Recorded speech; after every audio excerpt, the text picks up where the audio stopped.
Sesión 6, sexta. La Gran Comisión criticada desde adentro por José Gómez Robleda, 1950 y 1952, del martes 30 de agosto. Sean ustedes bienvenidos, muchísimas gracias, agradecemos su tiempo, su esfuerzo venir hasta este lugar y continuaremos. Dejo el micrófono a el profesor Edilberto Morales Giles.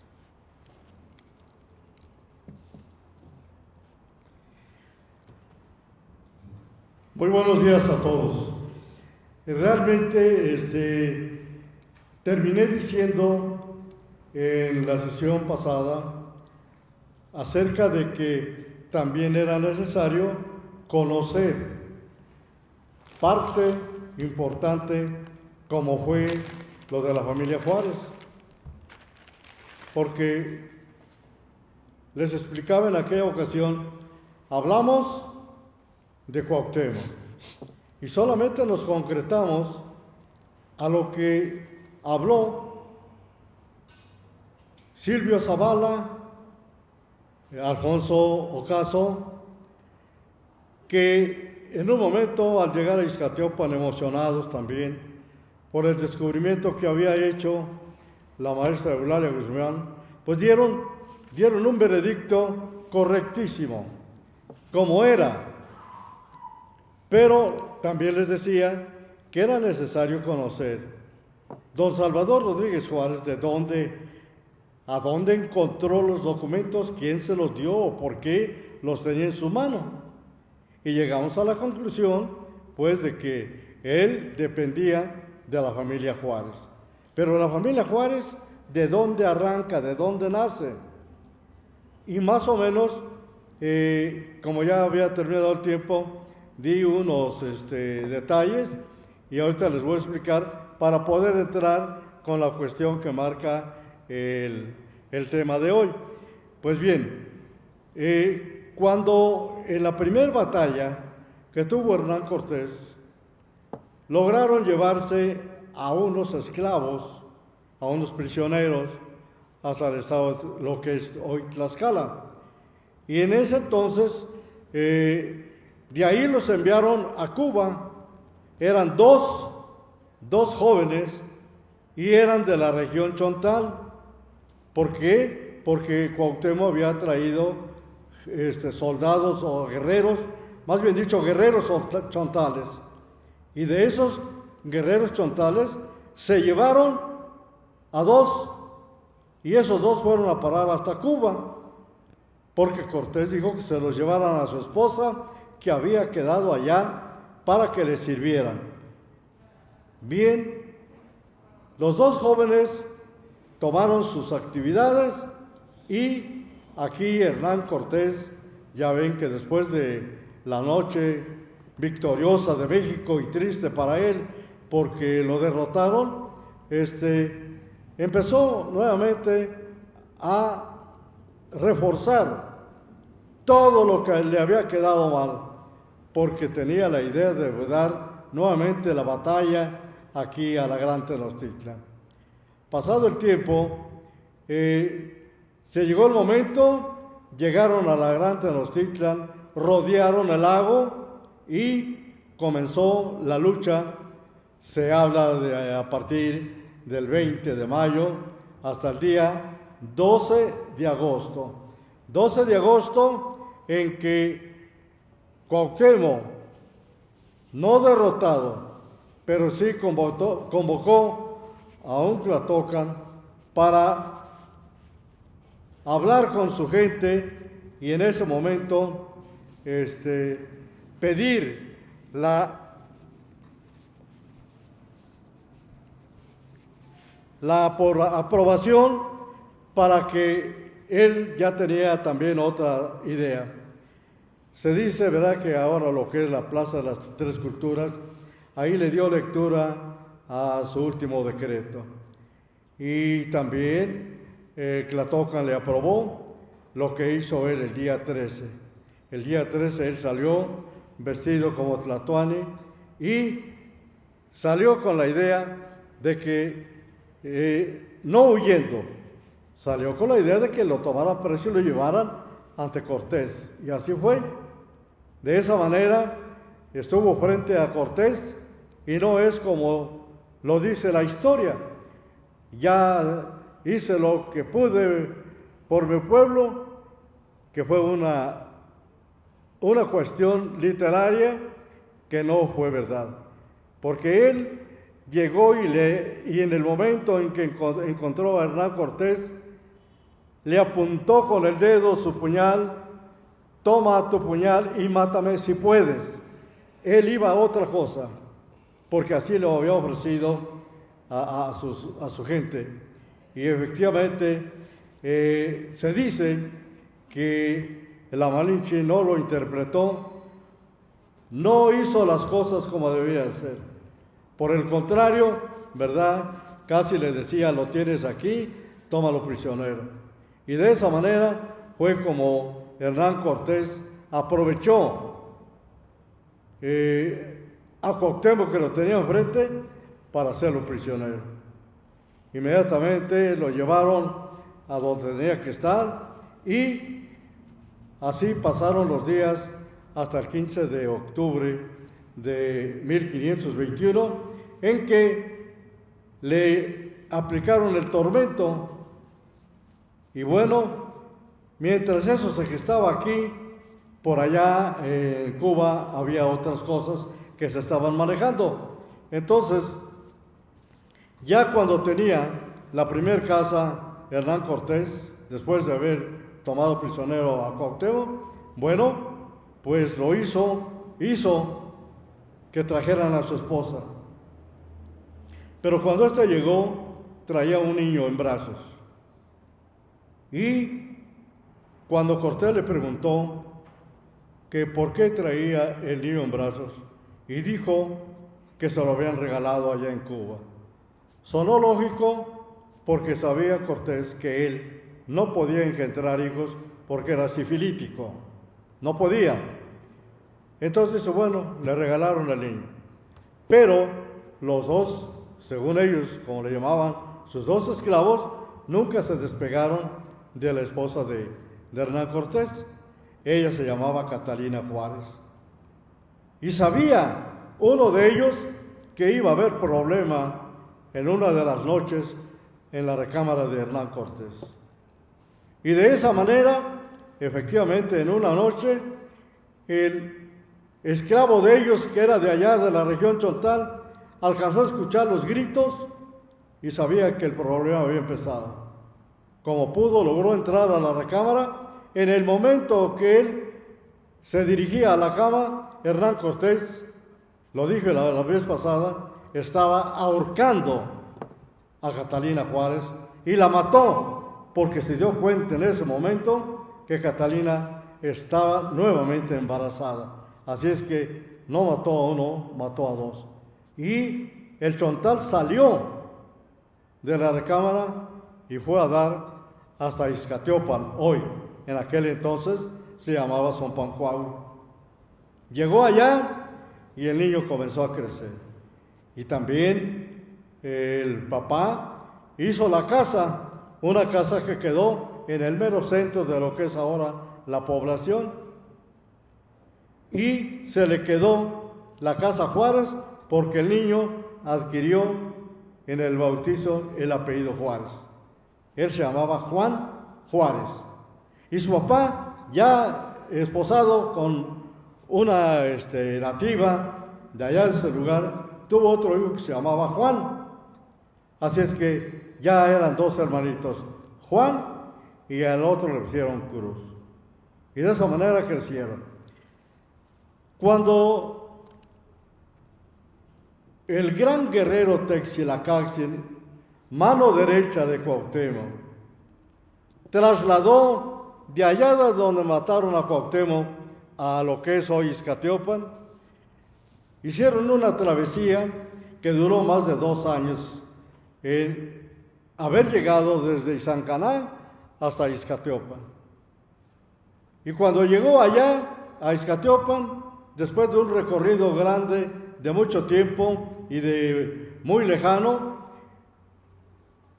el guerrero Texilacaxi enterró a sus hijos, a su rey, a su Tlatoani, en el palacio o en las casas de sus padres. Ahí fue sepultado ya aproximadamente en 1527, a mediados de ese año. Llevaba él 2 años y medio de muerto. 2 años después llegó, por indicaciones de aquí, de la Gran Tenochtitlan, el fraile Fray Toribio de Benavente a esos lugares, y preguntando logró llegar a lo que hoy es Izcatiopan y en aquel entonces Zompanjuautla.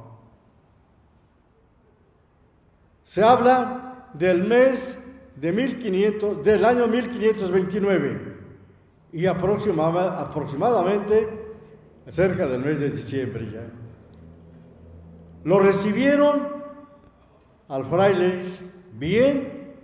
Él era muy humilde, era muy pobre, y eso ayudó para que la gente, viéndolo con esa humildad, pues se entregara a él. Y digo se entregara a él porque todo lo que él decía lo recibían bien. Prueba de ello sus expresiones de Fray Toribio. Decían que eran gentes cultas, que no eran personas nada más labradas como se creía, que no sabían. Él decía que eran gentes cultas, que el bautizo lo estaban recibiendo bien. En ese entonces le preguntó a todos que si no sabían si habían trasladado a Cuauhtémoc y al fraile Juan de Tecto, porque Hernán Cortés los había matado juntos allá en Izancanac. Entonces ellos, ya con la confianza que les inspiraba, fueron a decirle que sí, que ahí estaba enterrado Cuauhtémoc, y fueron a señalarle allá en el palacio de sus padres. Le dijeron dónde estaba, y su expresión de Fray Toribio de Benavente dice: no, él debe tener un lugar adecuado. Él era un gran señor, él era el rey, por lo tanto, aquí a donde está, va a llegar el tiempo en que esto se va a borrar. Yo les pido que me acepten, voy a hacer una exhumación, un segundo entierro, pero ya no va a ser aquí, lo vamos a trasladar al centro de la población, a donde ya tengo ubicado el lugar. Y de esa manera aceptaron. Y efectivamente, cuando les dijo el lugar, se fueron todos, y ahí era un cementerio a la usanza de antes. Los esqueletos, los cráneos, todo estaba por fuera. Entonces, cuando llegaron ahí, empezaron a limpiar el lugar. Dice Fray Toribio de Benavente en sus cartas que mandó quemar los cuerpos y fueron más de 1500 cráneos lo que él logró ver que se iban a quemar, aparte lo que no contó. O sea, ahí era el cementerio, ahí era donde los amontonaban. Y entonces ya limpiaron, señaló el lugar, y efectivamente el 29 de diciembre de 1529, Fray Toribio exhumó los restos y los trasladó a ese lugar que habían limpiado.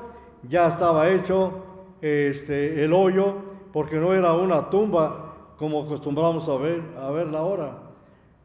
¿Por qué? Porque la tilma donde iban los restos hacía bolsa, y de esa manera hicieron el agujero y lo metieron con la placa que iba encima, a donde dejaba la señal de que el dueño de los restos era Cuauhtémoc, así les decía él.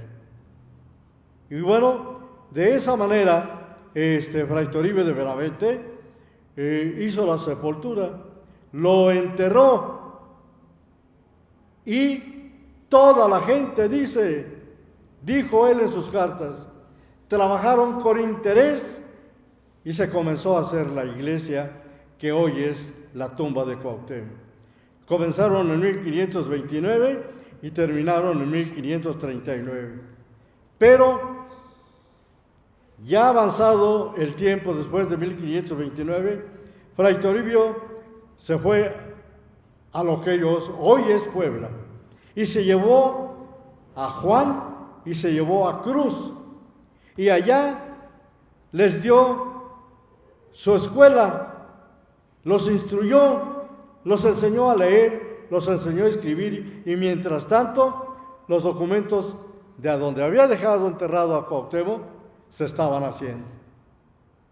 Y en 1537, cuando ya tenía Fray Toribio todo el paquete, se los entregó a Juan y a Cruz, Juan Juárez y a Cruz, y les dijo que eso era el secreto del entierro a donde había sepultado a Cuauhtémoc y que ellos habían sido testigos. Pero que al llevarse la documentación no iban a decirle a nadie hasta que se llegara el momento. Y de esa manera Juan y Cruz se llevaron el secreto a Iztacalco. Se instalaron en la casa que hoy se le llama Casa Juárez. Y ahí quedó, de familia en familia, se iban ellos turnando cuando ya sentían que la edad la tenían avanzada, buscaban a la siguiente estafeta para entregarle el secreto. Los que recibían esto, se les quedaba el nombre de Amado Amador. Esa era la entrega. Y yo les dije la vez pasada, de esa manera llegó hasta el señor Florentino Juárez. Y él, cuando ya se sintió también acabado, buscó la siguiente estafeta y fueron sus dos hijas, Inés y Jovita. Ellas hicieron lo mismo y buscaron a un elemento y solamente vivía su sobrino, hijo de una hermana con el nombre de Salvador Rodríguez Juárez. Y en 1943, Jovita, Inés, hicieron la entrega de la documentación y le dijeron que llegaría el momento en que se diera a conocer con lo que contaba la iglesia. Y fue el doctor Salvador quien se llevó a partir de ese momento los documentos a su casa. Y él, que era una persona inquieta, lograba ver los papeles, en parte le entendía, en parte no. Y fue hasta 1949 cuando llegó un sacerdote y le enseñó los papeles. El sacerdote inmediatamente se puso a leer, había muchos en latín antiguo y con sus diccionarios y todo, salió emocionado, casi gritando, y le fue a decir al doctor: aquí dicen los papeles que en la iglesia y bajo el altar mayor de la iglesia está un rey enterrado. El doctor tomó los papeles y le dijo: sí, es lo que quería que viera, pero no vamos a hablar nada hasta que sea el momento. Bueno, pues eso fue a finalizar el mes de enero. Y luego viene el 2 de febrero, día de la Candelaria. El sacerdote hizo su misa dominical a donde asistía toda la gente. Y lejos de hablar de la homilía, del sermón, de la palabra de Dios, se dedicó a decir que ahí bajo el altar mayor estaban enterrados los restos de un rey. Muchos lo sabían, muchos no. Los que sabían se enojaron, los que no sabían se preguntaban: ¿qué nos está diciendo el sacerdote con eso? Y bien, así salieron de la misa y ya iba recorriéndose el rumor de lo que había dicho el padre. Al siguiente día, 3 de febrero, fue cuando fue el honorable ayuntamiento en Cabildo, se reunieron y dijeron que tenían que ir a ver al doctor que por qué había dicho eso. Unos del cabildo lo sabían, pero otros no. Y los que sabían se enojaban. Los que no sabían, pues no decían otra cosa. ¿Y será cierto? Bueno, pues al otro día 4 se fueron a la casa del doctor Salvador y encontraron ahí que el doctor, después de los saludos, y le hicieron la pregunta, dijo que efectivamente tenía con qué comprobar lo que había dicho el sacerdote en la iglesia el día domingo en la misa dominical. Y de esa manera está el antecedente importante de la familia que traía el secreto de dónde estaba enterrado Cuauhtémoc. No fue obra de la casualidad. Reconocemos el trabajo de la maestra Eulalia Guzmán, del doctor Alfonso Quirós Cuarón, pero ellos llegaron a donde les dijeron que estaba exactamente la tumba. Lo que hicieron fue comprobar la veracidad de los documentos que ya también los tenía la maestra Eulalia Guzmán en sus manos. Y así, desde el 17 de febrero que ella llegó, hasta el 3 de septiembre del 49, la maestra Eulalia Guzmán hizo muchas, pero muchas investigaciones, muchas. Y todos sabemos que en una investigación de esas deben existir 3 elementos. Primero, los vestigios, luego, documentos y por último, la cuestión oral, la tradición oral.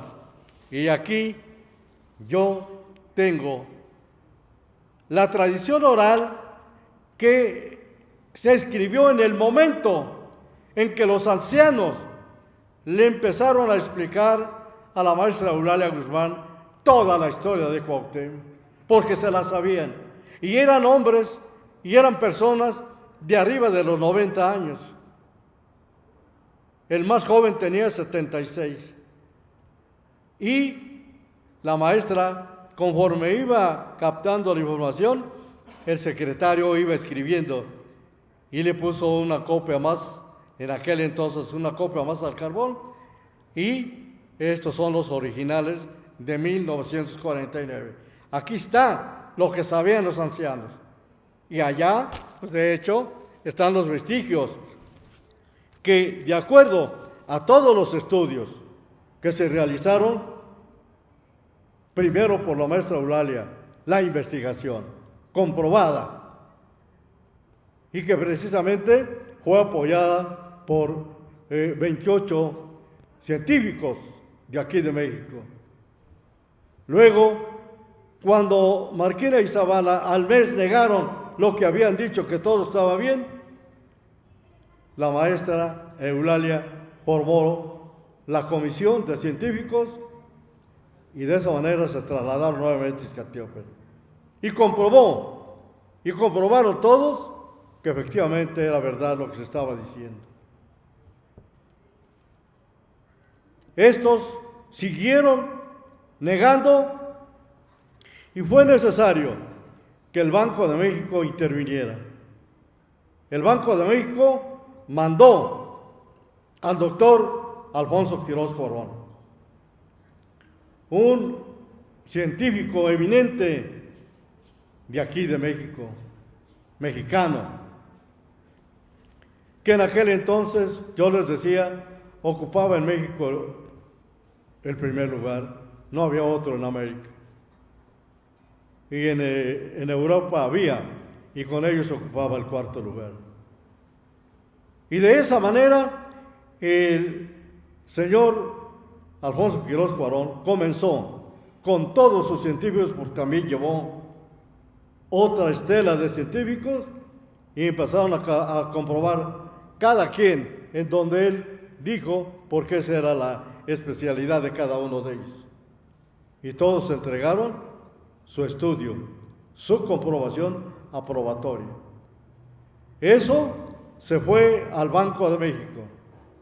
En el Banco de México, lo voy a volver a repetir, no se guardan cualquier cosa, ni nada, y no nada más es receptor de dinero. Ahí guardan documentos y muchas cosas muy importantes que se conservan hasta la fecha ahí. Y ahí dejó el doctor Alfonso Quirós Cuarón, de acuerdo a la comisión que le asignaron, toda la comprobación que hizo de la investigación que ya tenía la maestra Eulalia Guzmán, y todo salió positivo. El banco no cuida. A esta altura tengo la información de que hay un elemento que pues le ha gustado estudiar esto, y cuando yo le enseñé un documento que hablaba del Banco de México, buscó la oportunidad para entrar y efectivamente encontró la respuesta. Ahí el doctor Alfonso Quirós Cuarón dice en su documento que los restos de Cuauhtémoc están en Iztacalco. Entonces, pues, la comisión que estableció las primeras bases fue precisamente la que llevó la maestra Eulalia Guzmán. Esa comisión se dio a la tarea también de estudiar parte por parte cada uno de los elementos que le iban enseñando, y hasta llegar a la conclusión de la investigación que estaban haciendo. Tengo toda la investigación de la maestra Eulalia Guzmán y de su equipo de científicos. Aquí la tengo. Y también las conclusiones a que llegó efectivamente la maestra Eulalia Guzmán con todo el equipo con los que se presentó, y también las pruebas que presentó el doctor Alfonso Quirós Cuarón. Cada uno de sus científicos aquí están. Tenemos no solamente la cuestión oral, sino también tenemos el escrito, porque así están en el Banco de México. Le voy a pedir al maestro Ocelo, que me está acompañando, le dé lectura a las conclusiones, y también, ¿por qué no?, aquí en la primera hoja que le voy a poner, esta parte de aquí y las conclusiones que están aquí. Entonces aquí. Aquí.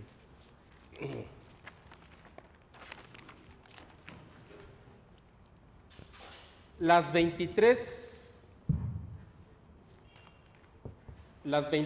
pruebas científicas realizadas por 27 diversos especialistas y utilizadas por el doctor José Gómez Robleda, miembro de la Gran Comisión. Cita Eulalia Guzmán. Por nuestra parte, a partir del 27 de febrero de 1951, se entregaron a la Secretaría de Educación Pública 13 trabajos técnicos realizados por diversos especialistas que confirman y reafirman con nuevos datos que los restos descubiertos el 26 de septiembre de 1949 bajo el altar mayor de la iglesia de Santa María de la Asunción, Ixcateopan, son los restos del señor rey Cuauhtémoc, de cuya muerte el 429 aniversario se conmemora el 28 de febrero de este año de 1954. México DF o Distrito Federal, febrero de 1954. Firma profesora Eulalia Guzmán. Asimismo, las conclusiones.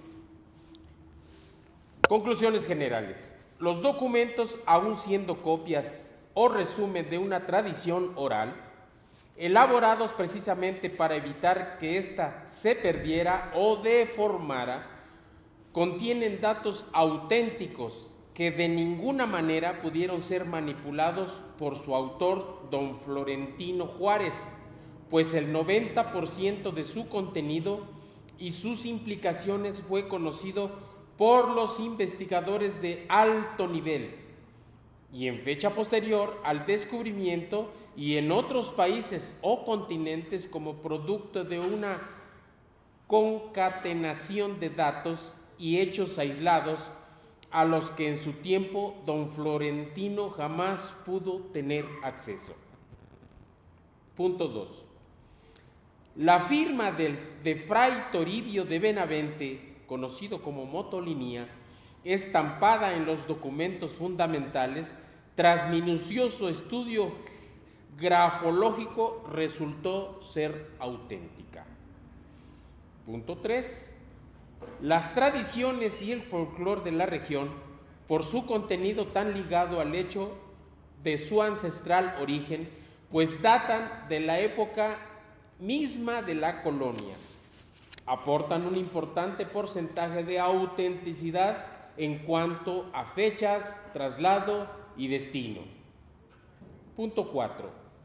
La excavación y los datos que de ella se obtuvieron, tales como fechas de construcciones superpuestas, falta de cimentación, momoshli y finalmente la propia fosa, prueban fehacientemente su autenticidad y la imposibilidad de un entierro fraudulento, a la vez que revelan precauciones inusitadas para evitar alguna violación o adulteración.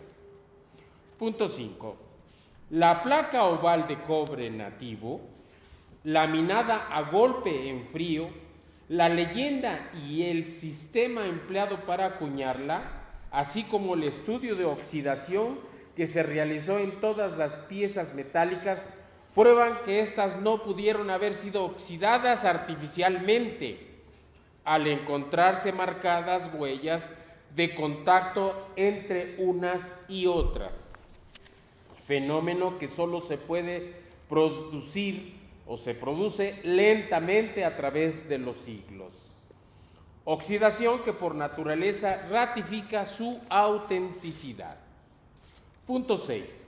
El estudio paleográfico de los caracteres de la placa y la comparación gráfica con los de la época, la E copulativa, y en especial los números, autentifican por sí solos la originalidad de la escritura y contenido de la leyenda, a la vez que constituyen una réplica a las objeciones que al respecto presentó en su momento la Comisión del Instituto Nacional de Antropología e Historia. Punto 7. El examen antropológico y auténtico prueban que se trata de una persona del sexo masculino, de una edad de entre 25 y 30 años, alto, atlético, y que los restos son viejos de siglos, como lo prueba la notable disminución del calcio, desaparición de trabéculas, así como el bajísimo peso específico. Todo ello prueban la inequívoca de autenticidad. Punto 8. Los exámenes radiográficos efectuados a la pieza maxilodentales en relación a los maxilares superiores, de integridad casi completa y de 5 piezas dentarias implantadas, 3 molares y 2 premolares, así como las posiciones relativas entre las zonas del maxilar y el paladar, ratifican que se trata de una persona de aproximadamente 25 años, sobre todo por el desgaste de las piezas y el desarrollo del proceso alveolar, datos concordantes con los obtenidos en otros estudios relativos a los huesos y que corroboraron evidentemente su autenticidad. Punto 9. En general, los exámenes químicos espectrográficos de los huesos, de la tierra y de los demás objetos que estuvieron en contacto establecen la presencia de cobre y hierro. El primero en pequeñísimas cantidades y el segundo en proporción mayor, situación que se produce a sabiendas de que huesos, objetos de cobre y tierra debieron coexistir en proximidad durante siglos y por lo tanto una clarísima prueba más de su autenticidad. Así pues, el problema de la autenticidad de estos hechos queda resuelto hasta por eminentes sabios mexicanos y extranjeros que en ello participaron, a cuyo juicio bastaría tan solo una pequeñísima fracción de cualquiera de los huesos para probarlo. Punto final.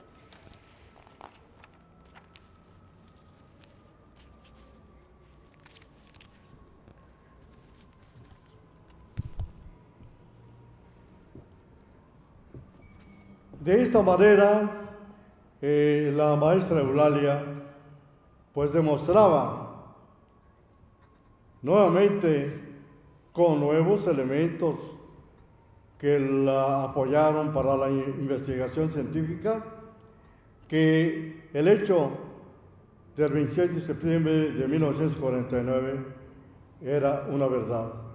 Y aquí lo están manifestando todos los científicos que la acompañaron. Sin embargo, dije hace un momento que de todas maneras la negativa ya estaba. Como que difícilmente se iba a poder cambiar. Y todo porque desafortunadamente, lo dije la vez pasada, los gobiernos que antecedieron al que está, todos tuvieron gente metida, probablemente hasta en sus asesores, del grupo de personas que pertenecen al grupo de hispanos. Porque esto tenemos que señalarlo bien. México tiene dos grupos, mexicanos y hispanos. Y esos son los que no han permitido que los gobiernos traten de esclarecer ya o de hacer oficial esto. Porque yo quiero pensar que para ellos la figura de Cuauhtémoc en estos momentos hasta les estorba, cuando para nosotros es el paladín, es nuestro gran Tlatoani, y que está en Iztacalpan, en el altar mayor, en ese lugar donde lo dejaron y a donde germina la simiente de libertad. Sin embargo, la maestra, repito, no se quedó conforme con la negativa que le daban y buscó la forma, la ayuda, y ahí fue cuando el Banco de México mandó a Alfonso Quirós Cuarón. Y el doctor Alfonso Quirós Cuarón, cuando terminó el estudio, hizo una publicación en todos los periódicos nacionales.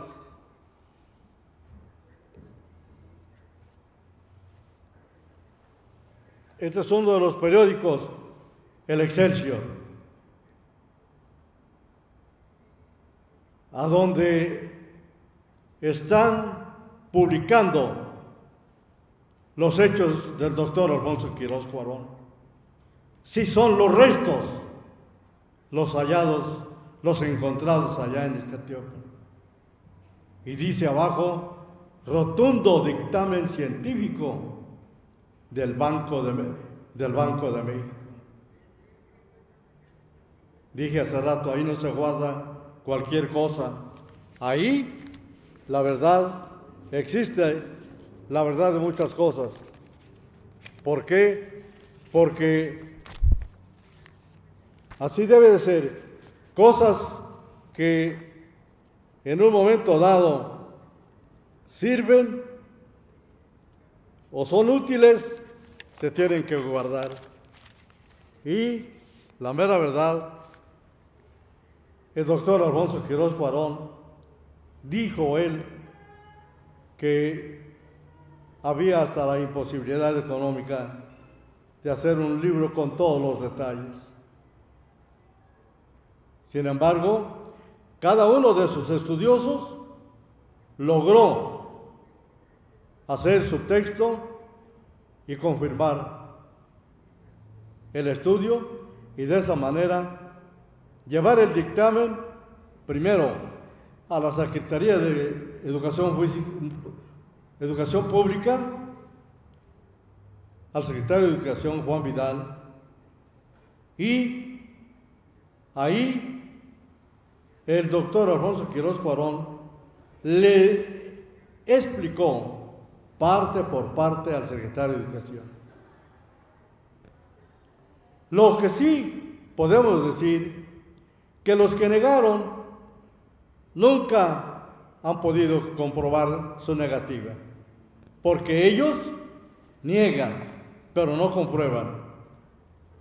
Al final salen diciendo, queda abierto para que si hay otra comisión que venga, porque a lo mejor ya entonces concluyen.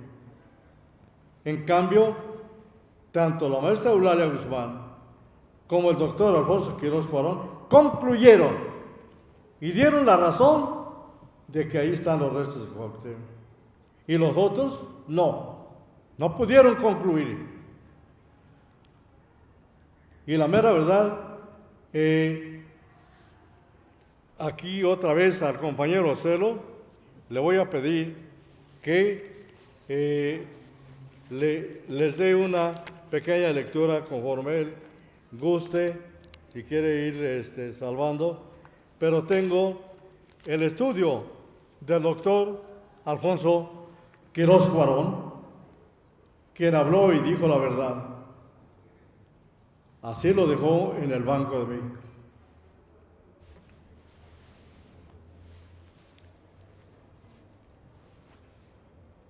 El día 26 de septiembre de 1949 se descubrió bajo el altar mayor de la iglesia de Santa María de la Asunción, Ixcatiopan, Guerrero, la tumba que contenía los restos óseos de Cuauhtémoc. Así también diversos objetos, entre los cuales se encontró una placa de cobre nativo que bajo el signo de la cruz tiene la siguiente inscripción: 1525-1529, Rey E.S. Cuauhtémoc.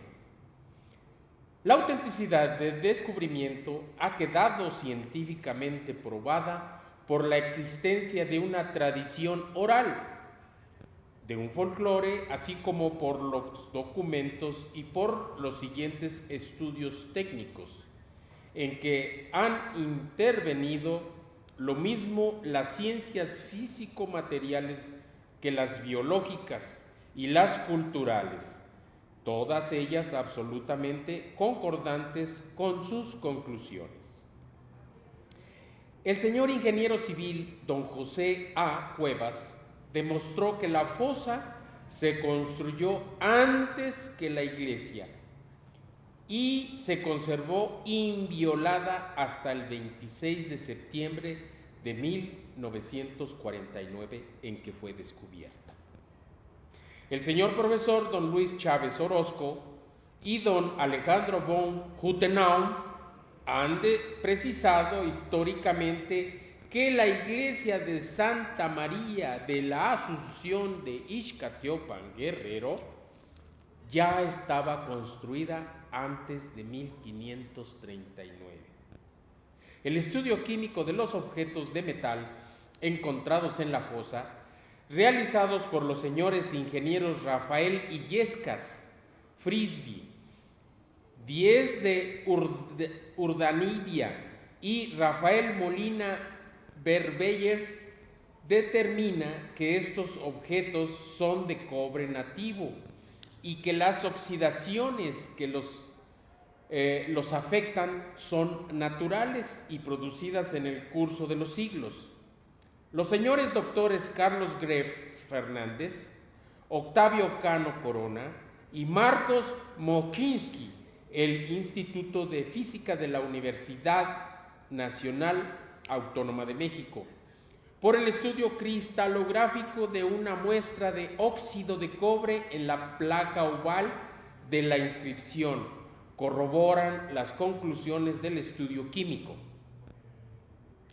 Por otra parte, el señor doctor en matemáticas, don Enrique Bustamante Lee, aplicando la teoría sobre la oxidación de metales de N. Cabrera y N. F. Mott, calculó la edad de la placa oval de cobre por oxidaciones y tuvo una edad de más de 400 años.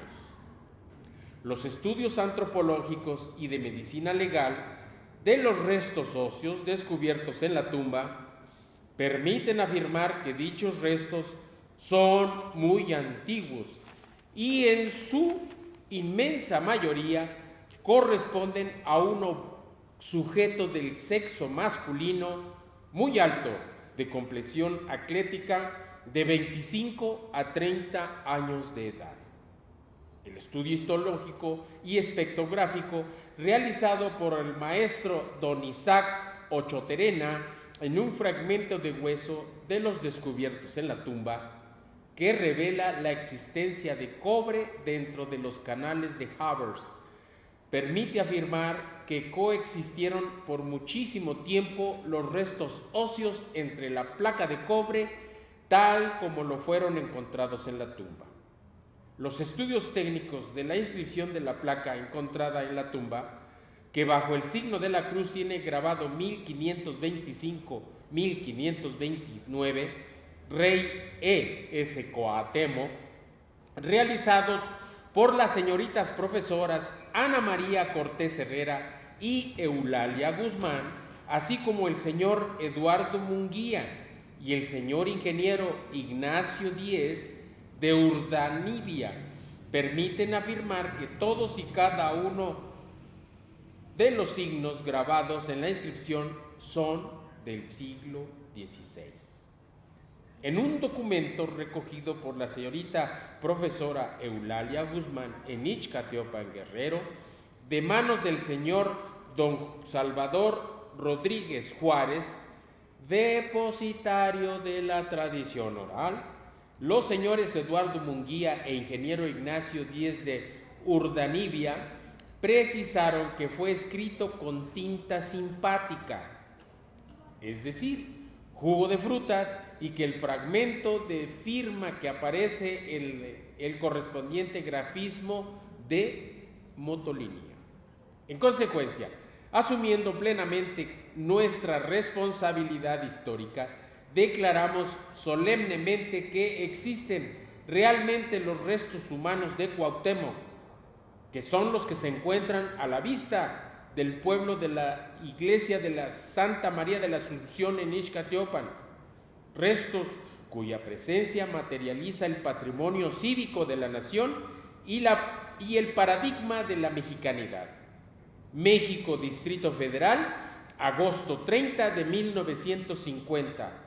Firman Eulalia Guzmán, Alfonso Quirós Cuarón, José Gómez Robleda, Isaac Ochoterena, Ignacio Díez de Urdanibia, Eduardo Munguía, Luis Chávez Orozco, José A. Cuevas, Eduardo Bustamante, Ana María Cortés H., Rafael Molina B. y Rafael Illescas F.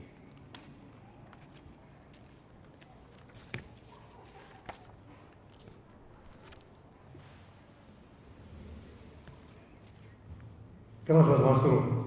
Pues bien, ya escucharon los dos dictámenes. Primero, y de la maestra Eulalia Guzmán.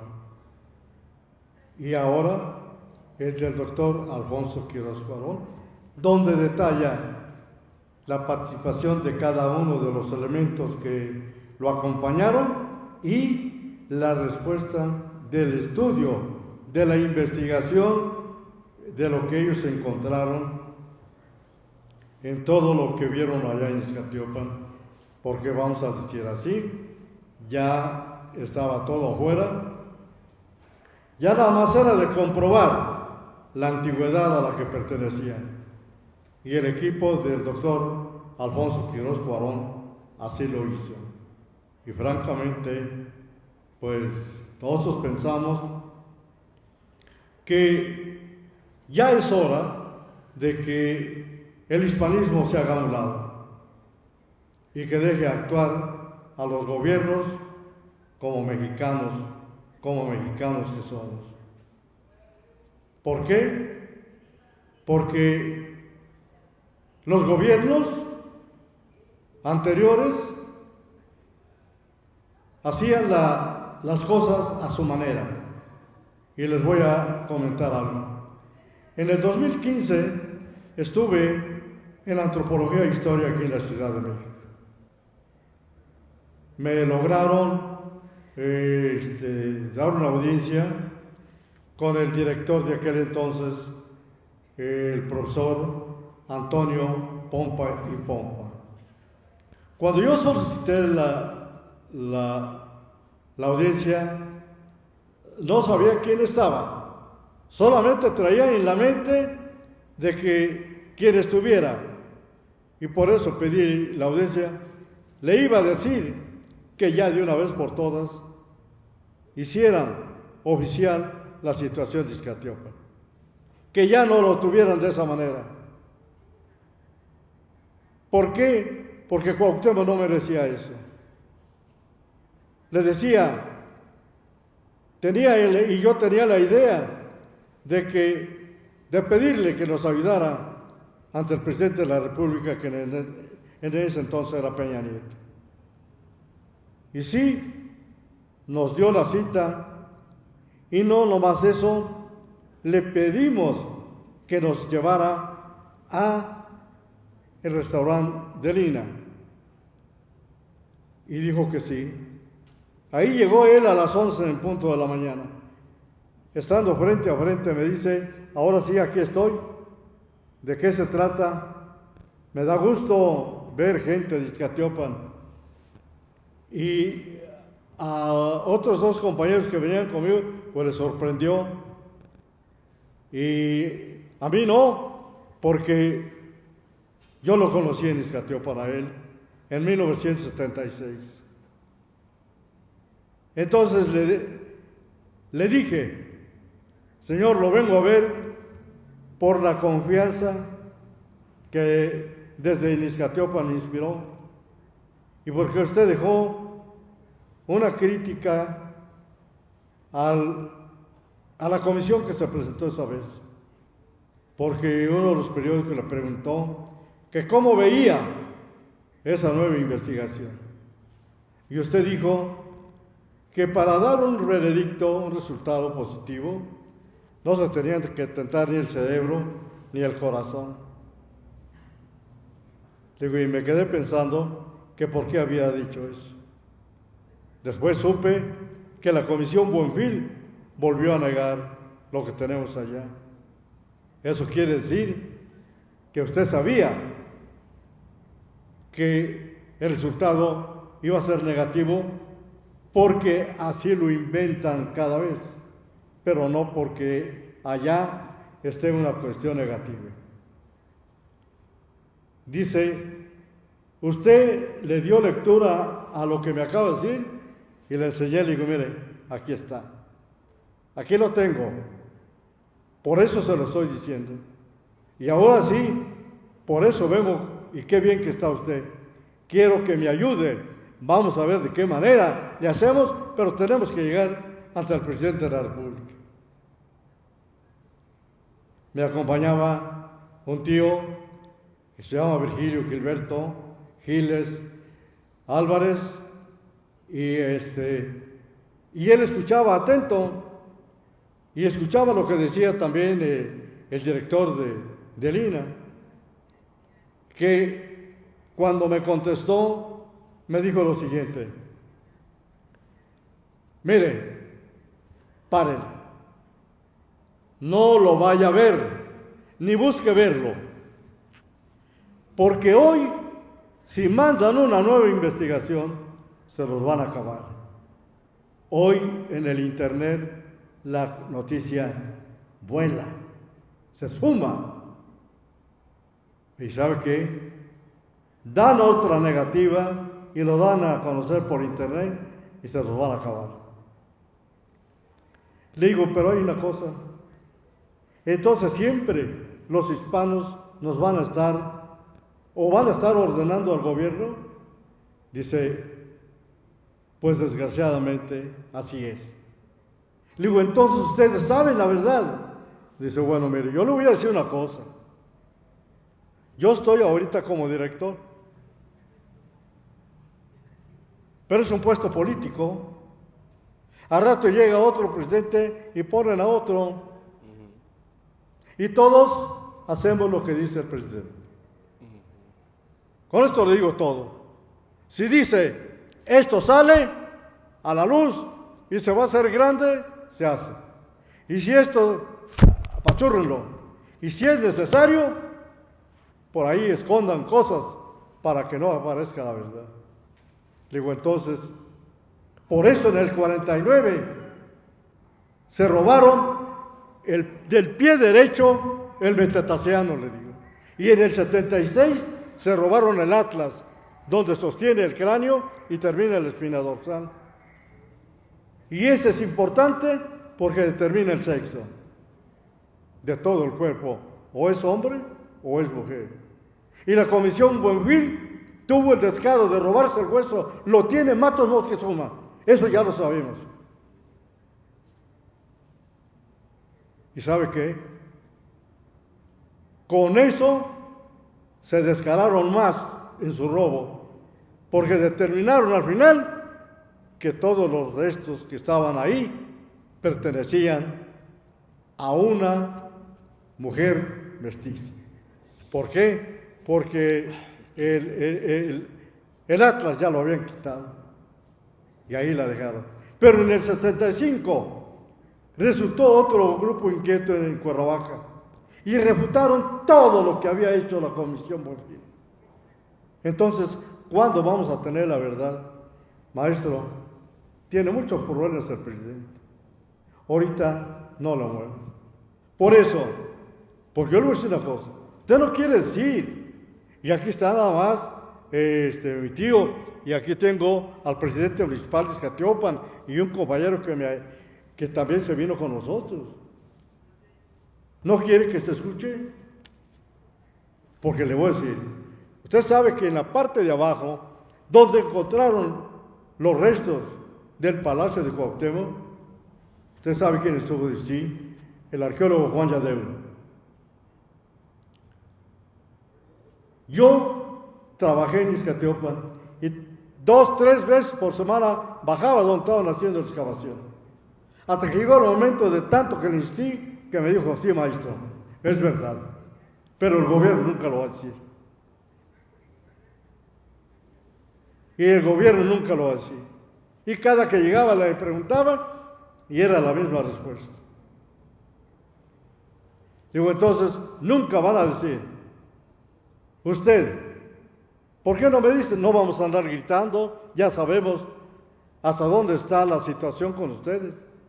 Dígame, Juan Yadeu me dijo que sí, ahora quiero saber de usted. Y me voy, no conforme, llegará un momento de que esto lo saquemos. ¿Sí es o no es? Dice, bueno, maestro, así, se lo dejo de tarea, ya tiene muchas cosas en la mano.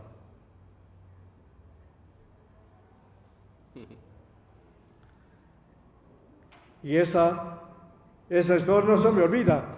Y por eso tengo ahora mucho documento para demostrarle a las nuevas autoridades que vamos a regresar a la carga nuevamente. Y creemos porque ya le envié un documento al presidente de la República. Usted es nuestro, usted es mexicano, no es hispano, quiere las cosas de México. Pues bueno, solamente le quiero decir que no porque esté en el poder piense como un diputado que era del distrito donde hoy está Ixcateopan y que era federal, propuso ante el Congreso del Estado que ya se olvidaran de los restos que dice que estaban descubriendo, que por qué no mejor le hacían un monumento grande a Hernán Cortés, que por qué no le hacían un monumento grande a Picaluga, que había matado a Vicente Guerrero. Y de esa manera, ese señor nos demostró que en el Congreso, pues desgraciadamente tenemos gente que escucha y otros reciben esas noticias o esas palabras, pero solamente se acarrean para ellos pues un odio, un rencor, porque en el Congreso se supone que así es y debe ser. Debemos tener un grupo de personas totalmente mexicanas para que el progreso de México siga adelante. Y que estamos seguros que esta vez sí lo vamos a lograr. Tenemos todo para que el señor presidente sepa más de lo que yo personalmente, el 6 de septiembre de 1996, él fue a Ixcateopan y yo, su servidor, con un muchacho que iba manejando la camioneta, lo venimos a recibir a la orilla y lo subimos. Y lo llevamos allá donde están los restos. Le adelantamos a grandes rasgos la historia de Cuauhtémoc. Ahora solamente falta confirmarle. La invitación ya está con el compañero. Se la hicimos a la gobernadora el 28 de febrero de este año. Y la gobernadora se comprometió a que iba a hacer la gestión para que fuera el presidente. Y según tenemos entendido, no hay una seguridad, pero sí, de que ya habló la gobernadora con ella. Entonces quiere decir que los pasos que estamos dando con los compañeros que durante más de 42 años han estado haciendo los homenajes, las ceremonias, los rituales a Cuauhtémoc, el 23 de febrero están dispuestos a colaborar, como lo hicieron los que fundaron el Semanagua. El compañero Ocelo ahora es el que está como dirigente del Semanagua. Y él es el que también está haciendo su trabajo, enviándole al presidente las peticiones para la situación de Cuauhtémoc. Y ya somos más, ya somos muchos. Y creemos que en esta ocasión tendremos la respuesta. Y no pensaremos nunca como lo hizo el diputado aquel que decía que mejor le hicieron un monumento grande a Hernán Cortés. Así pues, el tema que se me planteó sobre la comisión que llevó la maestra Eulalia está explicado, está aclarado y creo que pues ustedes, a lo mejor al igual que yo, está o debe penetrar los mismos sentimientos. ¿Por qué? Porque México, vamos a decir así ahora, es autosuficiente en todo. Tenemos héroes, tenemos gente que ha sabido ofrendar su vida porque la patria sea libre. Así es que es el tema. Espero que haya hayamos explicado, el maestro también, con haber leído todo, claro, porque así lo dejó escrito el doctor Alfonso Quiroz Corón, y esta verdad está en el banco. No está nomás por allá. Y se preguntan algo de los que mintieron la primera vez y mintieron la segunda vez, de ellos no hay nada. Absolutamente nada. Así es que, pues les agradecemos su atención para este tema y estaremos aquí el próximo 6 de septiembre nuevamente con otras situaciones para ir abarcando todo lo que pertenece a la historia de Cuauhtémoc. Porque no nomás fue que lo descubrieron allá y que allá está. No, pero los antecedentes, ¿dónde están? Todos tenemos familia, todos tenemos arraigo en algún lugar, ¿sí? Ahora, que él estuvo en Tlatelolco, claro, él se vino de 6 años aquí, a la Gran Tenochtitlan, para entrar al Calmeca, a donde se preparó en todas las ciencias y en todas las artes y en las armas. Y ya cuando había terminado toda su preparación fue cuando se fue a Iztacalco. Y allá le llegó la razón de que se viniera, porque en Veracruz habían desembarcado hombres extraños. Y por eso regresó nuevamente aquí. Él fue testigo de lo que hoy dicen los españoles, que a Moctezuma lo mató su pueblo. Así quisieron aparecer para que a él no lo castigaran allá de donde venían sus autoridades. Lo mismo la muerte de Cuauhtémoc.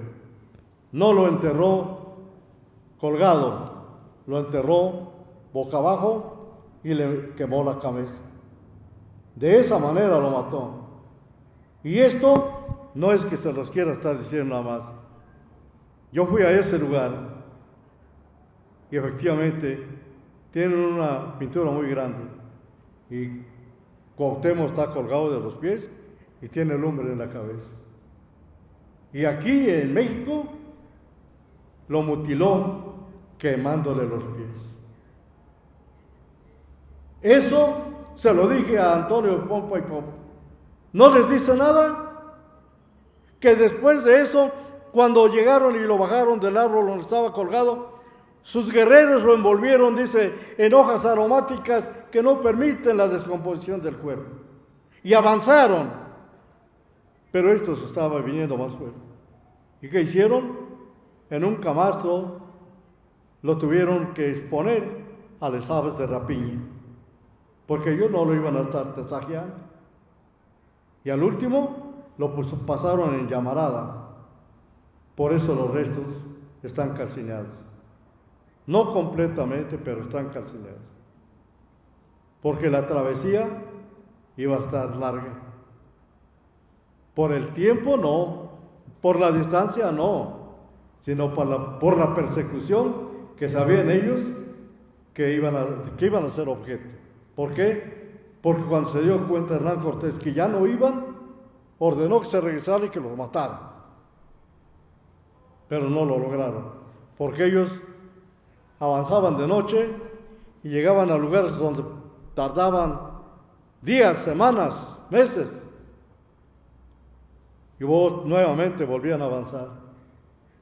Nunca caminaron de día, siempre de noche. Y allá está en Iztacalco los restos de Cuauhtémoc, a la vista de todo el mundo.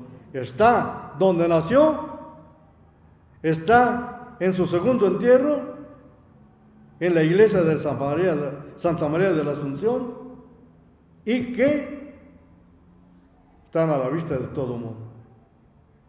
Así es que quienes han estado allá, como el maestro Celos durante 42 años, y otras personas que han ido, los invitamos para que no nada más conozcamos ahí, sino también allá donde estuvo el palacio de sus padres y a donde lo enterraron la primera vez. Gracias, gracias. ¿Sí?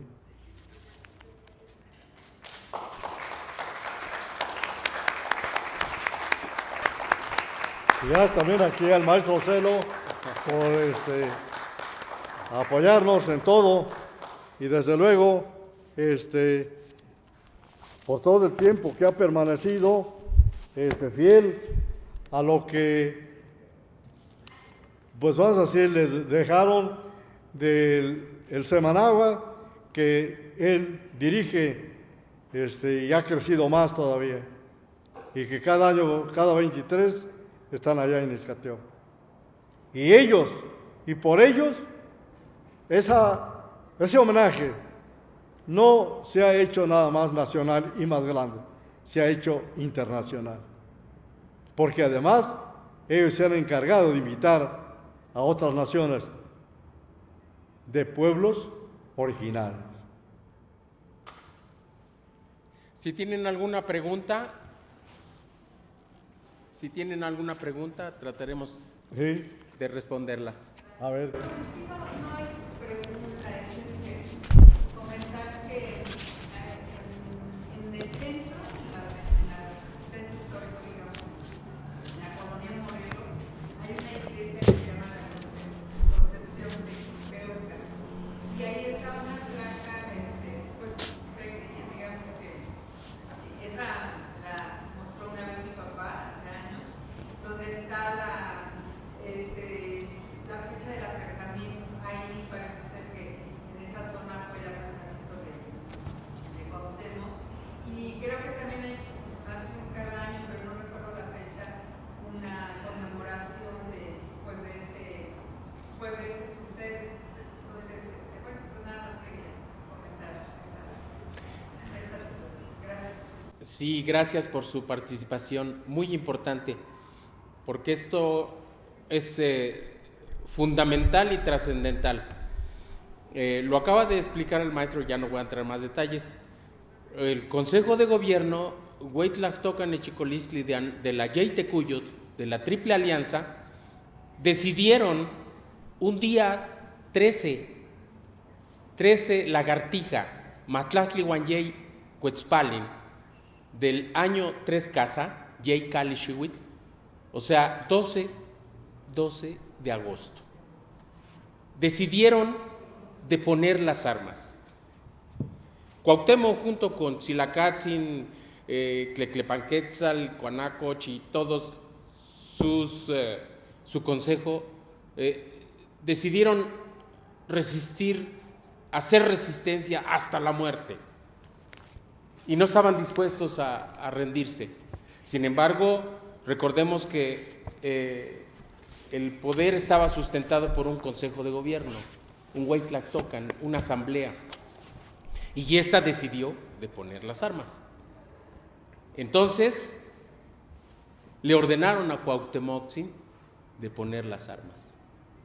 Y él, como un pleno y nítido y transparente gobernante, aceptó, aún en contra de su voluntad, pero aceptó.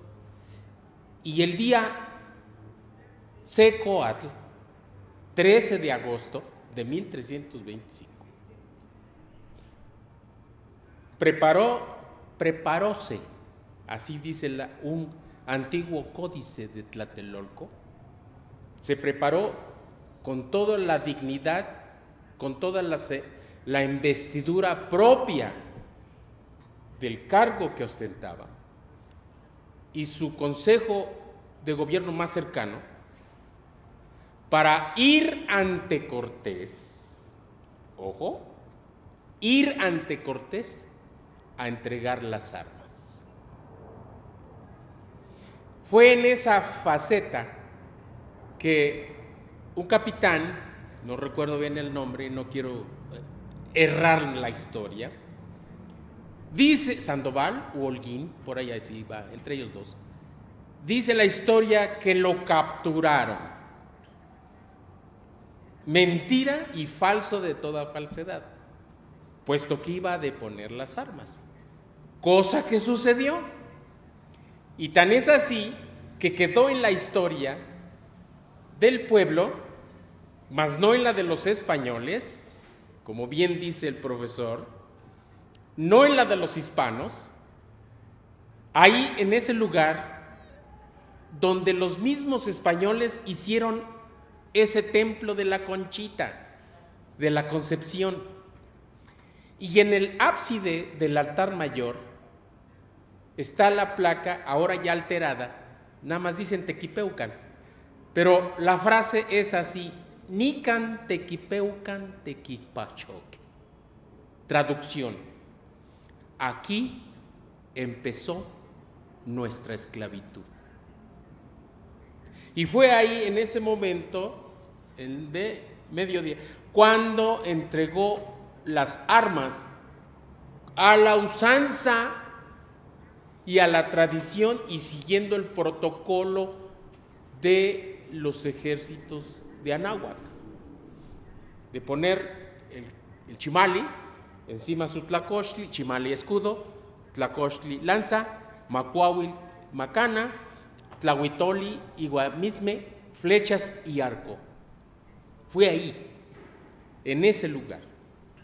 Y como bien lo dijo el maestro, y siguiendo el protocolo que no menciona a nadie, más que lo conocemos nosotros en la tradición oral, como conocimos el último decreto de nuestro Señor Cuauhtémoc, que no está registrado ni escrito por ningún español, ningún fraile, ningún sacerdote, no está escrito, porque es de tradición oral, de boca a oído, en acto de muerte y generación tras generación.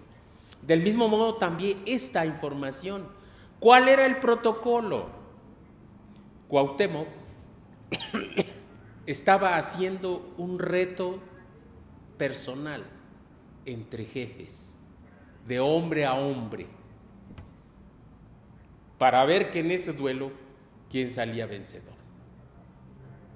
Cosa que Hernán Cortés ya se excusa porque no conocía el protocolo, o porque su artimaña, o porque etc, etc. ¿Cuántas justificaciones hay? Muchas.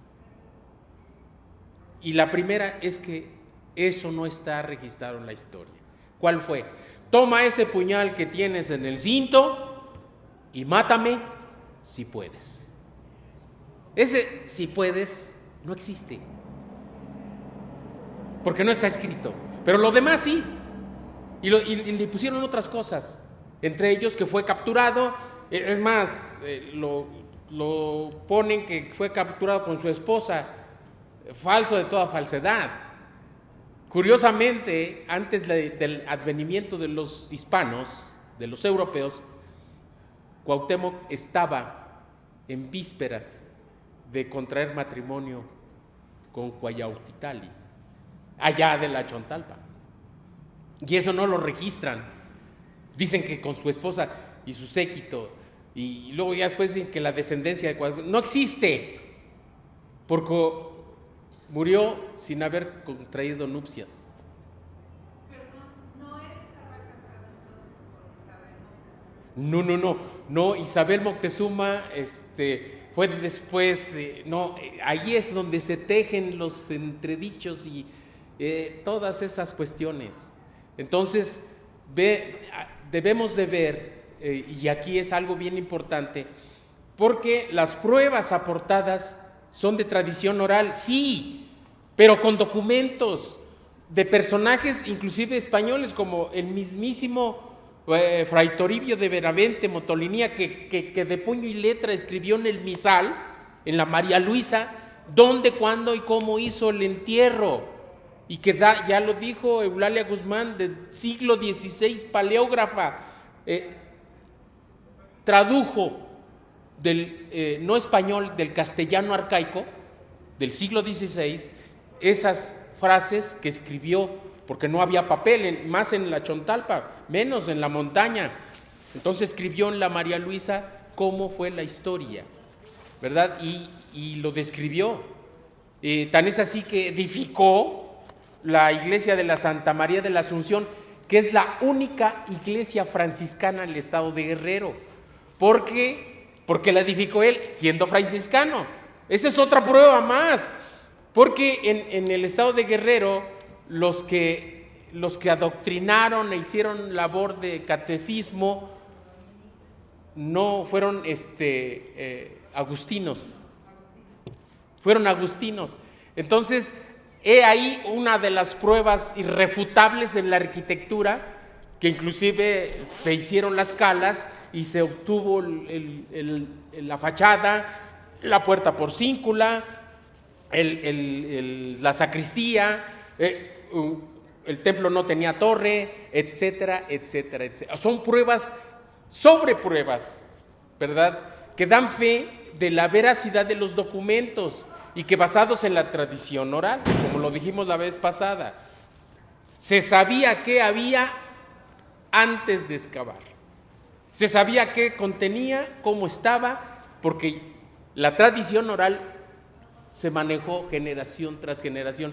Y uno de los preceptos de la tradición oral es aprender literalmente palabra por palabra sin alteración ninguna, porque ese es su fortaleza, ¿verdad? Entonces, la intervención que es tan acertada y vale la pena decirlo, porque los libros oficiales de la historia oficial, disculpen la redundancia, hecha por hispanos, ya sea sacerdotes, en este caso misioneros del siglo XVI, y conquistadores, invasores, que a su beneficio, a modo, como lo siguen haciendo hasta estas fechas, hemos visto las fake news, hasta hoy en día componen los medios de comunicación, alteran la información a modo para crear una confusión, para crear una idea falsa y equívoca de las cosas. Pues en ese entonces, Europa estaban muy atentos a lo que estaba aconteciendo en el Nuevo Mundo. Y entonces todos los actos de felonía, genocidios, latrocinios, robos y todo género de abusos de lesa humanidad eran mal vistos, no solo por la comunidad europea, sino por la misma iglesia. Pero la iglesia, con todo respeto, no quiero hablar mal, pero estamos hablando de historia. La iglesia ha caminado conforme a sus intereses. Tan es así que hizo la línea aquella de los tratados de Torrecillas, de la cual dividieron el continente, uno católico y uno protestante, con los portugueses y hispanos. El mismo Papa León X dio autorización de que se hiciera todo género de masacre, porque eran paganos y eran salvajes y hacían actos de demonio, y autorizaba asesinar y matar a esos paganos que eran considerados sátrapas, casi animales, salvajes. ¿Dónde está su espiritualidad y el amor al prójimo? No consideraban prójimo a las personas, dije personas, criaturas humanas, habitantes, más de 800 naciones y 3.600 lenguas, madres del cual derivaron tantos dialectos que todavía existen unos miles. ¿Cómo es posible que permitieron esa ignominia? Pues es lo mismo, los intereses. Así, los frailes y los conquistadores enviaron sus cartas de relación a Hernán Cortés, enviaron sus anuarios, enviaron todo género de documentación, falseando a modo, a conveniencia, la historia, justificando las masacres, eso de los sacrificios humanos, que es la leyenda negra y la justificación a ultranza de que no merecían la vida y de que eran casi seres infrahumanos, si no es que animales. Entonces, vemos que la historia ha sido escrita por los vencedores. Ya está tan dicha y mascada esa expresión, pero es una gran verdad. La realidad es que todavía no se ha escrito, porque bien lo dice el profesor, la Tenonotzali Painali, la tradición oral es oralidad. Y solo algunos miembros de esa élite o élite de aquellos tiempos, los hijos de gobernantes, que en este caso los europeos, pensando como Europa, la ley de mayorazgo, a los hijos de los gobernantes les llamaban príncipes, y entonces les dieron educación de príncipes, una educación la cual les daban latín, etimologías grecolatinas, castellano, etcétera, etcétera, etcétera, etcétera, y les astronomía y teología, por supuesto, sin faltar. Y entonces, gracias a eso los Tipiltin, los hijos de esos gobernantes, pudieron escribir la tradición oral, y para ello solo basta saber Diego Muñoz Camargo, don Francisco Cuautleguanetzin, Antonio Muñoz Cuautleguanetzin, Fernando Alvarado Tezosomoc, que escribió la historia, la crónica Mexicayot en náhuatl español. ¿Por qué? Porque la oralidad la pasaron a escritura, pero es un poco reducido, muy reducido. Y los informantes de Sahagún informaron a Sahagún y le dieron la información que él quería escuchar, porque si daban la información, ¿qué es lo que pasaba? Eran acusados de hechiceros, brujos, judaizantes o adoradores del diablo, y eran quemados vivos. Entonces aquellos informantes, disculpen, como la policía ahora, que los hacen confesar, ¿verdad? Y admiten y hasta firman, sí, pues yo fui culpable, yo maté a 10,000, aunque los ponen con una arma de grueso calibre que nos parece los están agarrando como escoba. Entonces veamos que la historia está tergiversada, torcida, como lo dijo Carlos Fuentes. La historia se inventa y los hechos se imaginan. Es lo que hacen, es su historia, y es esa historia viciosa y plagada de mentiras la que nos ha impedido aflorar esta verdad nuestra profunda. Y como lo dije la vez pasada, es una ignominia que el único símbolo más puro que ha tenido México, el héroe más puro, que no persigue fines políticos de partido, que no persigue estatus de poder, sino la defensa de su cultura, de su patria, de su nación, de su pueblo, de su gente, de sus mujeres, sus hombres, sus niños, sus ancianos, esté en el olvido y no se le dé el lugar que merece y corresponde. Es una ignominia, ya no una incuria, es una ofensa a nosotros mismos, porque son nuestras más hondas y profundas raíces. Y no es posible que, estando los restos y demostrados los hechos, no se reconozca.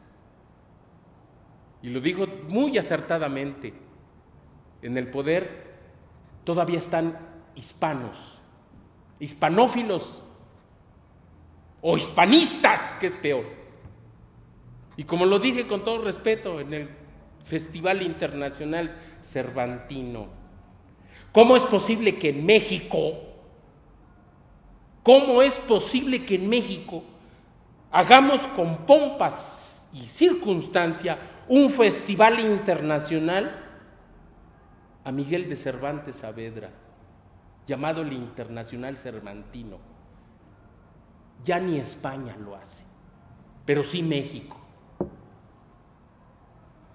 Como si no tuviéramos a Nezahualcóyotl, un estadista, un astrónomo, un científico, un ingeniero, constructor, un ecologista y, claro, un poeta, un literato, a la altura del que más, el que ustedes quieran.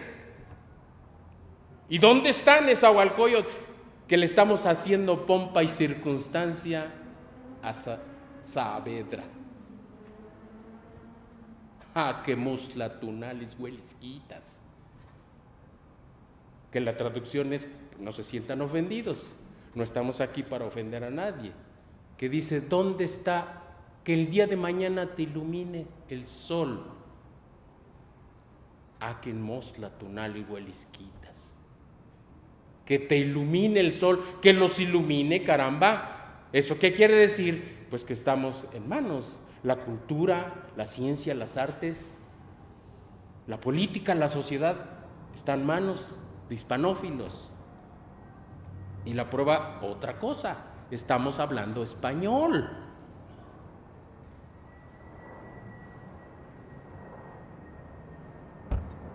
Todavía estamos colonizados mentalmente. Pues claro, los hispanófilos están a flor de piel. Y esos hispanófilos, descendientes o hispanistas, que es peor, que se sienten descendientes de las altos linajes de Europa y de España, son los que rigen el destino de nuestro futuro. Y son los que se oponen a ultranza. ¿Por qué? Porque tienen el poder, la conexión, los nexos, el dominio. Pero somos pueblo, somos la mayoría. Entonces, ¿qué está pasando? Ya es el tiempo. Ya tenemos un presidente que ha visto, ha sentido, ha trabajado y ha volteado la cara hacia las comunidades indígenas y lo ha demostrado. Entonces, estamos en el tiempo. 500 años. 500. ¿Cuánto más tenemos que hacer de resistencia? No. Ya estamos cansados. Ya basta. Ni un año más. Es el momento. Mañana ya es tarde. Esperamos haber respondido sus preguntas. No nos resta más que agradecer la fineza de su atención. Muchas gracias. Gracias. Gracias.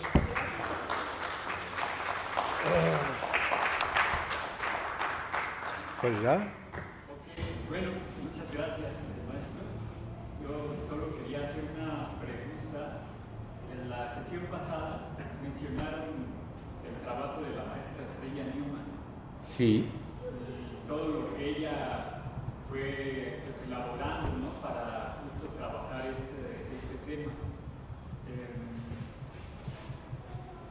A mí me parece también muy importante el trabajo que ella dedicó en su vida a los restos de Cuauhtémoc, a Ixtapiopan, y que, pues bueno, fue de las personas que llevó a Ixtapiopan mucho de la mexicanidad. Entonces, el ir a Ixtapiopan y encontrar la obra de ella, pues casi que olvidada o arrinconada, me parece pues triste, y que no sé si ustedes desde Ixtapiopan han pensado en darle un lugar a lo que ella trabajó, tanto en su obra escrita, gráfica, musical. ¿Se ha pensado, se ha hablado sobre todo el archivo que ella dejó para crear algún lugar donde sea público, donde la gente lo pueda consultar? No sé, es mi pregunta sobre Estrella Newman. Responderé más, si me lo permite, maestro. ¿Cómo? ¿Responderé a eso? Sí, ¿Me lo permite? sí. Bien. Primeramente, ya que la pregunta es específica acerca de la maestra Estrella, ella fue cofundadora de lo que ahora es la Fundación Semanáhuatl Tlamachtiloyan, Centro de la Cultura Preamericana, junto con el doctor Ignacio Romero Vargas Iturbide, David Esparza Hidalgo, la maestra Iscalotzi Nieva, el maestro Miguel Ángel Mendoza Cuaucoa, el maestro Miguel Ángel Mendoza Tenahuatzin, el maestro Leopoldo Rojas Ometecpat, el maestro Domingo Martínez Paredes, el maestro Benjamín Laureano Luna, el maestro... en fin, ella fue piedra angular y de ella fue la idea de hacer los festejos de Ixcatiopan. Bien, fue una mexicanista, amante de nuestra cultura y amante de la historia y tradición de Ixcatiopan, porque ella fue amiga personal y cercana del doctor Salvador Rodríguez Juárez. Lo conoció en tiempos prístinos. Entonces, bueno, trataré de cortar porque la historia es larga. Entonces, al fallecer, nos dio la orden expresa de que su legado, su obra pictográfica, así como las arpas, los instrumentos musicales que pertenecieron a Julián Carrillo, en la cual en Europa demostró el sonido 13, así como los escritos, los archivos, las obras de teatro, quedarán en Ixcatiopan, en el lugar que tanto amó, en el lugar que tanto luchó y en el lugar donde curiosamente también están depositados sus restos, porque así lo quiso y nosotros seguimos ese mandato. Para nosotros, como usted lo señala, es tan importante la obra pictórica que hizo y la obra también de literatura, que hubiera sido mejor dejarla aquí y exponerla, etcétera, etcétera, etcétera. Pero siendo nuestra presidenta, sus órdenes fueron específicas y determinantes. Y nosotros seguimos al pie de la letra. Sin embargo, siguiendo la línea y ahora sí que su legado y su herencia conforme a la ley se hizo con un notario y se siguió a pie juntillas, al pie de la letra y se entregó. La finalidad, según ella, era de que ese lugar, Ixcatiopan, dicen que ella dijo, hay que poner el ejemplo. Si yo digo que Ixcatiopan es importante, pues yo debo demostrar esa importancia, no nada más hablar.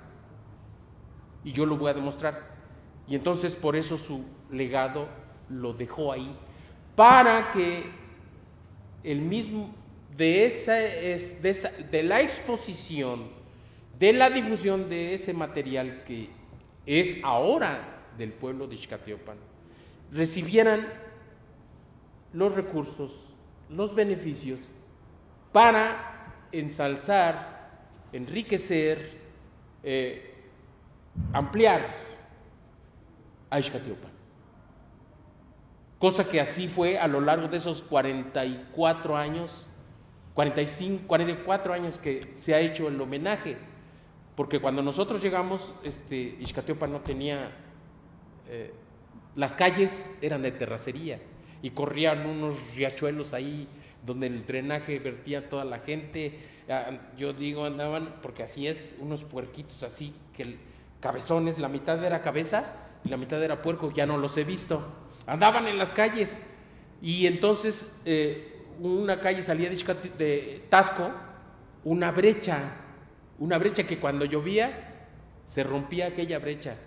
Entonces ahora ya hay una calle, una carretera federal y ya las calles de Ixcatiopan están todas empedradas con mármol y eso se debe en gran parte, obviamente al pueblo de Ixcatiopan, pero gran parte a la difusión, como lo dijo el maestro hace un momento, la difusión que se ha hecho a nivel internacional. Se conoce más Ixcatiopan, para nuestra tristeza, en el extranjero que en propio México, ¿verdad? Entonces, con esa finalidad lo hizo la maestra. Ahora, de cómo se está moviendo, bueno, ya no podemos intervenir,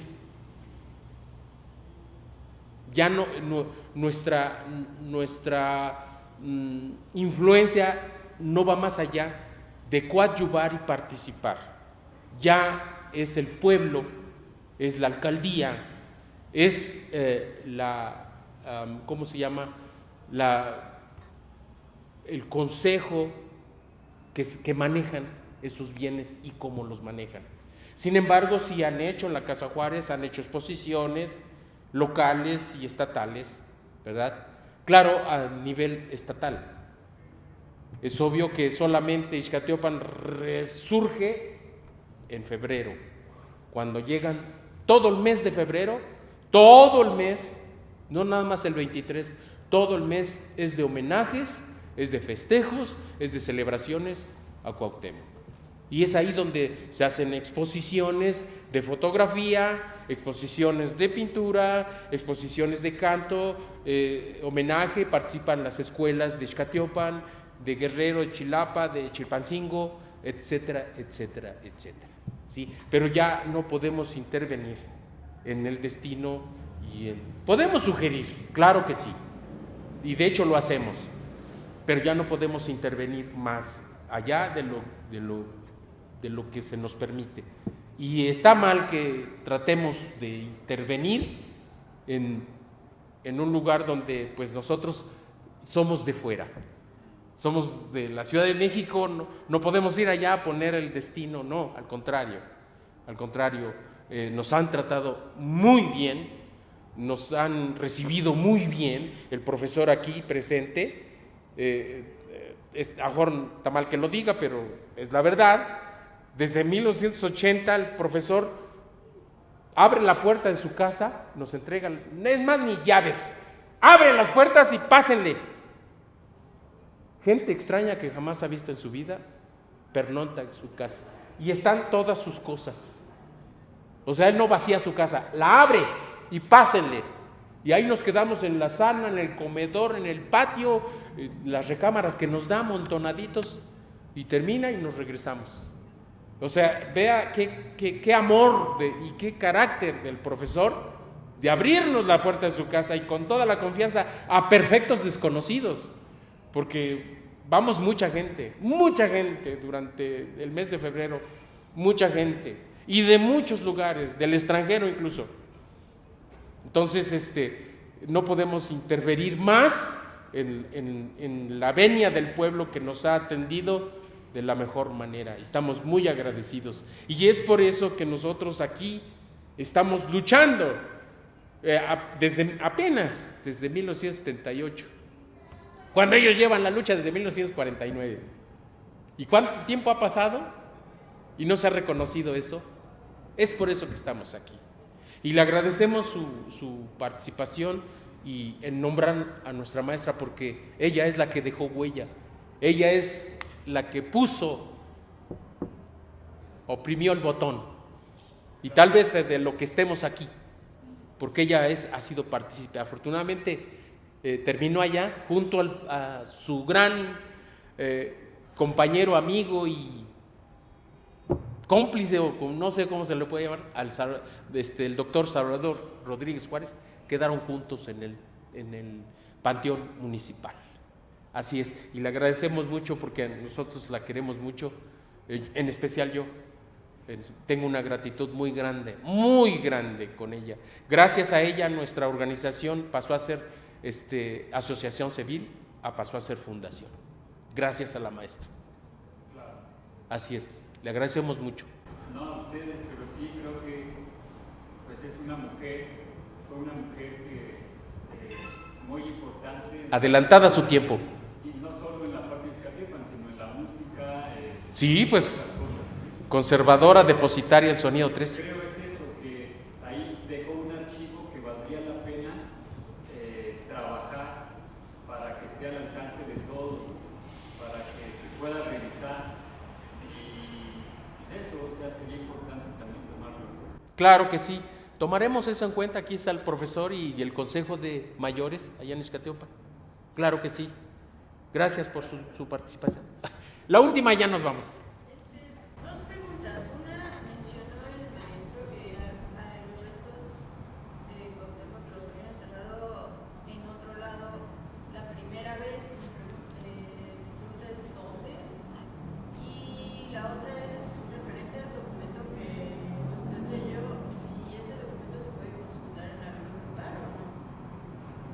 ¿Sí escuchó, maestro, la pregunta? No.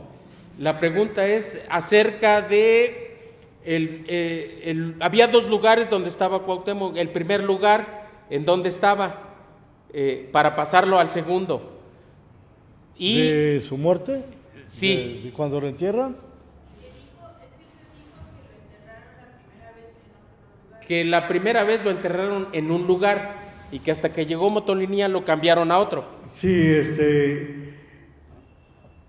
el guerrero en que depositaba él su confianza se llamó Tezquilacaxi, y él lo trasladó de Izancaná hasta Zompancoble, entonces así se llamaba, hoy Iztaciopan. Entonces lo entierra en el palacio de sus padres, de Cuauhtémoc. Ese es un lugar que está de la iglesia hacia el sur, aproximadamente como 1 kilómetro. Más o menos. Y ya Francisco de Benavente escombró en la parte donde les dije que era como un cementerio, porque quemó muchos restos. Decía él que aproximadamente más de 1500 cráneos. Entonces limpiaron bien todo ahí, ya que estaba listo, hicieron el agujero donde iban a enterrar a Cuauhtémoc. No era una caja, no, era una bolsa, ¿verdad? Una tilma, y a donde iban los restos depositados, y también iba la placa. Así es que ese segundo entierro fue el que hizo por ahí Toribio de Benavente, y el primero lo hizo Tezquilacaxi, su guerrero. Y la segunda pregunta y última. Si se puede, el documento que se leyó de el veredicto de los 9 puntos, ¿dónde se puede conseguir? O si se puede conseguir. Sí, bueno, mire, ¿qué le parece si para la próxima semana Lo traemos que me en la toca revista? estar aquí? Maestro, ese es el que publicamos en la revista, de los 13 puntos ahí está en la revista. Tenemos la revista. La próxima sesión, que es martes, lo tenemos ya publicado en una revista.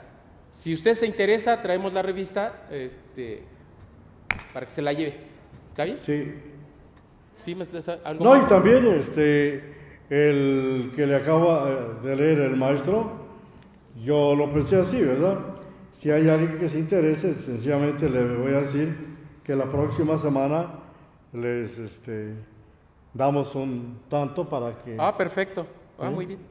Correcto, sí, maestro, sí. Así es. Así es que se apunten.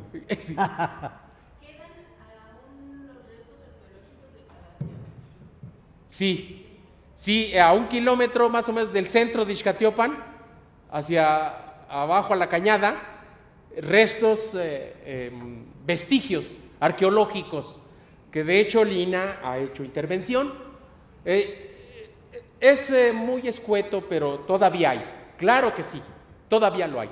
De hecho, históricamente está registrado en la matrícula que llaman de tributos de la tercera parte del Códice Mendocino, donde ahí aparece Ixcatiopan y su aportación, su colaboración. En la tradición se llama tlamanali, se llama ofrenda. Para los europeos es impuesto, y no es impuesto, es colaboración. Todos los pueblos, siguiendo la tradición ancestral, colaboraban en algo para beneficio de la comunidad. Y entonces Ixcatiopan colaboraba exactamente con Ixcatl, algodón. Ixcatiopan, que en el templo, en el recinto del algodón, que por cierto nadie habla de eso, eran de 12 colores. La flor salía de colores, pero como estaba el comercio de la nao de China, interfería en el comercio con España, prohibieron, es más, so pena de muerte, para quien cultivara algodón de colores, porque no se despintaba. Y eso solo se daba aquí y en Ixcatiopan. Y nadie habla de eso, nadie dice de eso nada. Ahora solo se conocen de 3, el blanco, el meco y el gris. 3 colores, del cual el popular, el más común, es el blanco. Solamente quedan 3, pero antes eran 12 colores. Imagínense, la flor del algodón salía de 12 colores diferentes, más que el arco iris, pero fue prohibido por la Iglesia Católica. En fin, para que vean, hay mucho de qué hablar y mucho que decir. Bueno, es todo, les agradecemos, gracias. Nos vemos de aquí a 8 días. Gracias.